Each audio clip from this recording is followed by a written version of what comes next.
Welcome to Chhatrapati Shivaji Naidu YouTube channel. ఈరోజు అయితే మీకు గోపురానికి సంబంధించి అచ్చులు, స్తంభం అచ్చులు ఏ విధంగా వేస్తారో మీకైతే చూపించబోతున్నాను. సో ఫస్ట్ ఆఫ్ ఆల్ మనం ఇలా ప్లెయిన్గా కొంచెం ఇసుక తీసుకుని ఇలా వేయాలి. ఫ్రెండ్స్ చూసారు కదా, ఇసుక సిమెంట్ ఈ విధంగా మిక్స్ చేయాలి. ఇందులో సిమెంట్ ఎక్కువ ఉంటుందా? సో సిమెంట్ అయితే కొంచెం సిమెంట్ పాలు అయితే ఎక్కువ ఉంటుంది.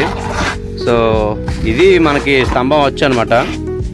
సో ఇందులో ఏం చేస్తారంటే ఈ సిమెంటు ఇసుక మిక్సర్ ఏదైతే ఉందో ఈ మిక్సర్ని అయితే ఇందులో పోస్తారు. చూడండి ఇప్పుడు ఏ విధంగా పోస్తారో చూపిస్తాను మీకు. ఆ బ్రష్తో అది ఆయిల్ అలాగే డీజిల్ కలిపినటువంటి మిక్సరు.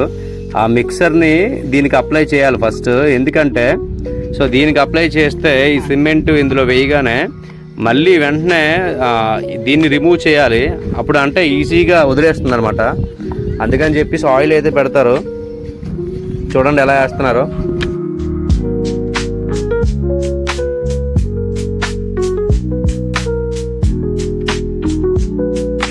సిమెంట్ వేసిన తర్వాత మనం తీసుకొచ్చినటువంటి జిఏ వైర్ ఏదైతే ఉందో ఆ జిఏ వైర్ని ఆ సెంటర్లో అయితే పెడతారు. చూడండి ఎలా పెడుతున్నారో. మొత్తం ఎన్ని పెడతారండి?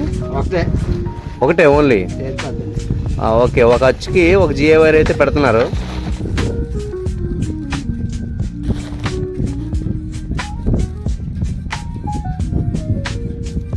మొత్తం సిమెంట్ వేయాలి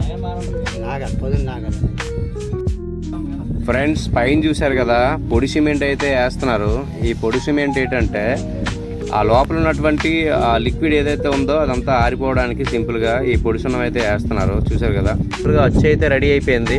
సో దీన్ని అక్కడ తీసుకెళ్ళి వేస్తారనమాట ఇసుక మీద. అంతేనండి. వావ్ వావ్ సూపర్, చాలా బాగా వచ్చింది.